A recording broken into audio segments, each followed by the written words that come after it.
tegeeza nti poliisi teteekamu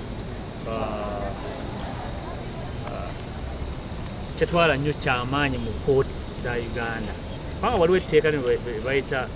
the right to habeas corpus eri mu constitution ligamba nti teri omuntu yenna bw'oba akwatiddwa oba yasse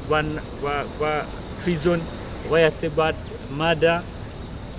court kasiteegamba nti omuntu oyo tumwagala produce that body oba mufu oba mulamu